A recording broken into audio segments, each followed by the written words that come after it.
How's it going, guys and girls? Hope you guys are having a great week. So it is that time of the year, guys. It is nearly the end of December. Happy New Year to you all. 2018 has been an absolutely amazing game this year for video games. There have been so many good titles. I really didn't think it was possible to sort of outshine last year, but they really have done an excellent job this year. And there have been so many great games. And as you can see in the background here, this is basically a montage of all the games that I've played this year. So I've played actually 16 games in total, which is incredible. I don't know where I found the time to do that in between working and everything else. But there are 16 games that I've played this year. So what I'm going to do today is pick my top 5 games for 2018. Of course, this is based on my own opinions. It's based on the games that I have played. So I'm sure there are some games that I haven't got around to that I've missed out on that would be in your top 5. But as I say, this is my view, my opinion. So here is the list of games that I've played this year, and it is time to pick my top 5 games. So before we jump into number 5, what I wanted to do first is give an honorary mention. The number 5 was so hard to pick this year. There were 2 games that I would have put in at number 5, and I was sort of jumping back and forth between them. So this game didn't quite make my top 5 list, but I still think it needs to be given some recognition. So my honorary mention for 2018 is A Way Out. So this game came out in March, around my birthday, and of course, if you don't know, it's by Hazel Light Studios. It revolves around Vincent and Leo. Is a 2-player co-op game where you start off trying to break out of prison and ultimately then goes into kind of a revenge tale. I wanted to give it an honorary mention because I really enjoyed this game. I played this with Dante, fully cooperative, local co-op. So we sat together on the couch, and obviously it works in split screen. So one of you plays as Vincent, one of you plays as Leo. You can see what you're doing on screen. There are cinematics that are happening at the same time as someone else is sort of doing something in the gameplay. But Dante and I really enjoyed this game, and we had such a blast playing it. We really enjoyed it. It's not a massively long game. I think we finished it in like 6 or 7 hours maybe, but we really enjoyed the ride. We really enjoyed the experience. I would say that A Way Out is best enjoyed playing it locally, co-op. It sort of took me back, and I got that feeling of nostalgia of playing co-op games with my friends sat on the sofa next to each other. A lot of games now, when it comes to playing it co-op, they tend to all be online, and you lose that experience of sitting next to a friend and reacting to it next to each other at the same time, and sort of teasing each other and enjoying the moment. And I really enjoyed A Way Out, I have to say. And it was also really cool that they offered a free code for everybody that bought the game, so you could basically invite a friend to play the game for free. So A Way Out is my honorary mention for this year. I really enjoyed it.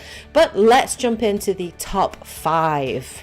Number 5. Detroit Become Human. So this game came out in May. Of course, it's by Quantic Dream, and it's a story that revolves around 3 androids which you sort of play through the lives of. There's Kara, Connor, and Marcus, and I really enjoyed playing this game. I played it with Dante, and I really enjoyed it.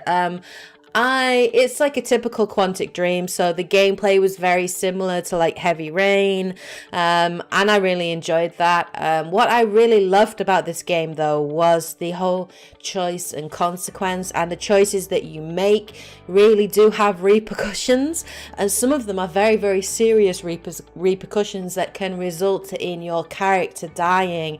I found myself really connecting with the characters, particularly Kara, and also Connor, and I found myself really caring about the characters. And there were a few moments where my characters came very close to dying, I think actually one of them did die, and I couldn't stand it. Like it was really having an impact on me, and that's a very good sign of sort of good writing, good direction. And yeah, I think Kara ended up dying, and I just had to reload the game and replay back through that section to see what other choices would have resulted in. It was right at the end of the game, basically. But why I chose Detroit Become Human to be my number 5 and not A Way Out, because both of them were very similar, is simply because Detroit Become Human has so much replay value because of the whole choice and consequence and the different branching story paths, and there are so many options for you to choose on. There are so many variations for endings that I think it has the best value for money, and that's why Detroit Become Human is in at number 5. I really enjoyed it, and I definitely recommend it. If you own a PS4, I highly recommend that you pick up this game and have a go. Number 4. Monster Hunter World. So this came out in January, right at the beginning of this year, and this is obviously is by Capcom. It's a massive action RPG. I was surprised by Monster Hunter World. I'm not a big Monster Hunter World fan. I haven't actually played any of the previous series, any of the previous games. Dante and my friend Edge have, and they were really sort of excited for this game when it came out, and I thought I'm going to pick it up, check it out and play it, and I was really surprised by actually how much I enjoyed the game. I played it all the way through with Dante and Edge, and you can play it online with friends. I think it's up to 4 player in a team, and I loved the monsters. I love the variations of monsters that you had to fight. I loved the whole sort of loot and crafting element of it, the different weapons and the way that you could level them up. There've been so much content, so much free content on this game since it came out in January. There've been really fun events that have happened. There's a winter event happening at the moment. There's a crossover happening with Assassin's Creed that's coming out soon, which looks really cool. There's a Witcher crossover coming out next year, at the beginning of next year, around sort of springtime. And then there's obviously a huge expansion as well coming out.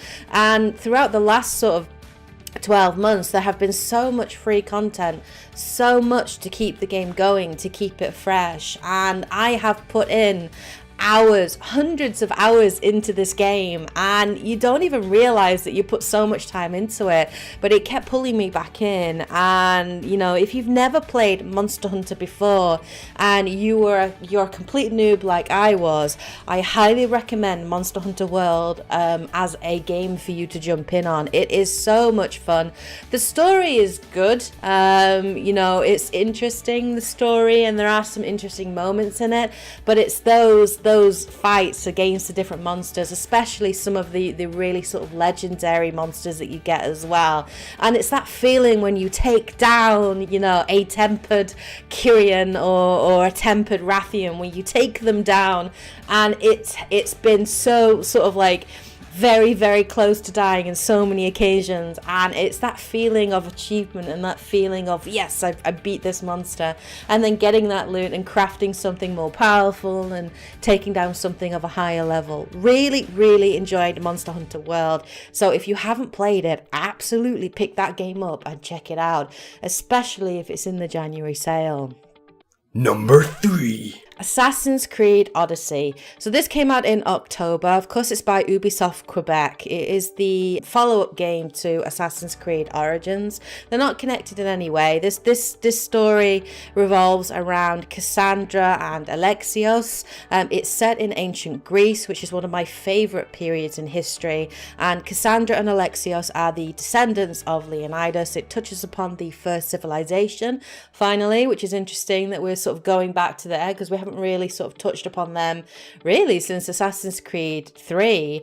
So I really enjoyed Assassin's Creed Odyssey. I did not think that Assassin's Creed was going to be able to top Origins, because Origins was fabulous game. It was a really good reinvention of the franchise with the new hitbox combat system, the massive open world, the interesting side content that was very heavily inspired by the Witcher series. But I've got to say, Assassin's Creed Odyssey actually built upon what Origins had done and actually improved upon it.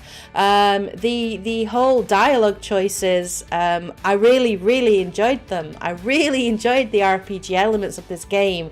The crafting, the loot, the weapons that you could get, the choice and consequence. I found the romance options a little forced in places, and the writing for the romance a little cringeworthy in places, I will admit. But actually I found the whole overarching main story really engaging, and I actually thought the main story in Assassin's Creed Odyssey was actually superior to Origins, and I really enjoyed it. I really enjoyed the references to the first civilization. I loved the setting, I loved the world building, I really enjoyed the roster of characters. I found them all incredibly likable, and especially I really enjoyed the main character. I actually played as Cassandra, and I thought the voice actress for Cassandra did an excellent job. I thought she was incredibly charismatic, and I'd probably say that in terms of my favorite Assassin's Creed games, it probably goes Assassin's Creed 2, Assassin's Creed Black Flag, and Assassin's Creed Odyssey. I think Assassin's Creed Odyssey actually could give Black Flag a run for its money. It does have a lot of sort of naval elements to it as well. The world's beautiful, such a visually stunning game, and yeah, really interesting. The reason though it's not higher on my list, however, is because there was a lot of inconsistency in terms of the quality of writing. The main story was great, but some of the side stories some of them were downright cringy in terms of the dialogue and the writing, and others of them were much better. And I did come across a few performance issues when I was playing as well, a little bit of lag and sort of memory issues and things slowing down and frame rate issues, which is why it's not higher on this list. But I've got to say Assassin's Creed Odyssey is definitely worth a pickup. It's definitely worth a play. You get so much value for money. The content here, the game is huge, and it's really excellent game. It's one of the best Assassin's Creed that's come out this generation. In fact, I think it's probably the best Assassin's Creed game that's come out this generation, and if you're an Assassin's Creed fan, you should absolutely pick up this game. Number 2. Spider-Man. So this came out in September. Of course, it's by Insomniac Games, and I was so freaking hyped for this game when it came out. I'm a massive fan of Spider-Man. I'm a huge DC and Marvel fan, and Spider-Man's one of my favorite heroes, and we've had so many good and so many terrible Spider-Man games, but really it's been, since sort of Spider-Man 2 back on the PlayStation 2, that's the only game really that got kind of the web swinging mechanics right, and I was ready for a current generation console, current generation game to get that right. And Spider-Man was such an amazing ride. It was such an amazing experience. Insomniac did a brilliant job of bringing to life the world of Peter Parker, the world of Spider-Man. The story was really interesting. The voice acting, the writing was really great. But what made this game so special was the setting of New York, the way in which you traversed through the city, these web swinging mechanics, how fluid and natural everything felt, and you really felt like Spider-Man. It was exhilarating. It was so much fun just to swing through the city and explore, and then combine that with all the gadgets and all the combat flourishes and everything that Peter Parker's well known for, and it had elements of Batman's countering system and dodging and things like that, and Spider-Man was just such a brilliant game. I really enjoyed it, and if you're a PlayStation 4 owner, you have to buy this game. It's just such an incredible game, and that's why it's number 2 on my list. Number 1. So, for the first time ever that I've done these top 5, top 10 lists, I actually have a joint number 1, and that is God of War and Red Dead Redemption 2. Now, for the last week or two, I've been going back and forth in terms of which of these were my top number 1 for 2018. One day it would be God of War, another day it would be Red Dead Redemption 2. But I just couldn't pick between these two incredible games. And that's why I've had to concede this year and say that my number 1 is actually going to be a joint number 1 for the first time on my channel. And there are different reasons why I think each game deserves a place at number 1. And there are different reasons why each of these games are incredibly strong candidate for number 1. So let's start off with God of War. This came out in April. Of course, it's by Santa Monica Studios, and it's, follows on from the end of God of War 3. It's set quite a few years after. I think it's like 10 years after. And we actually pick up with Kratos, who's become a father, and he has a young son called Atreus. It was so interesting for me, God of War. It was such an incredible game because it completely reinvented the franchise. We get to see Kratos as a dad. We get to see Kratos in a completely different light. He's much more human, even though he's got ridiculously super demigod-like powers and godlike powers, but we get to see the human side of him and the struggle that he has in tempering his violence and tempering his anger. And I loved the dynamic between Kratos and Atreus. I thought their dynamic was great. I thought the voice actors were absolutely brilliant in the way they portrayed both of them, and I can't wait to see where the franchise goes. But why I thought God of War was so incredible was the combat and the cinematography and the music and everything, but particularly the combat. The combat was so incredible in God of War. It was a masterpiece of combat. It was so fluid. It was so organic, the way that you could switch between moves and switch between weapons, and it was just incredible the way you could chain it. It was almost like you felt like you were dancing, when you're actually fighting enemies. And the combat for me was one of the best parts of God of War, and just everything. The whole game was so beautiful. And I thought Corey Balrog and his team did an outstanding job, and I'm very excited for the future of God of War, and I can't wait to see what else comes out from that incredible team. So Red Dead Redemption 2 was my other joint winner that came out more recently in October, and I've just finished the story. It took me hours to finish the story. This game is so huge, and one of the reasons I felt like it deserved a number 1 place is because of the story.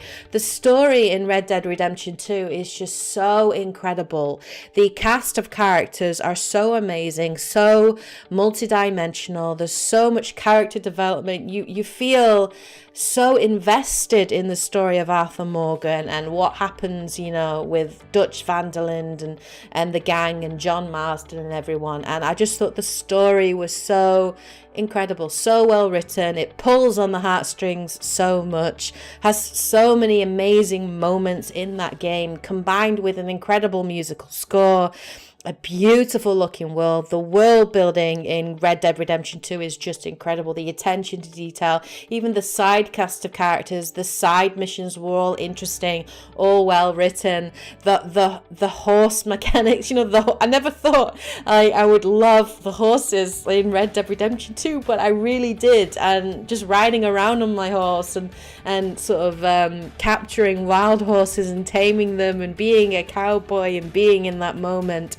That game was just so incredible for me, and again it was like a masterclass in world building. It was a masterpiece of a game, as was God of War. Both of those games, there's only one word to call them, and that is a masterpiece.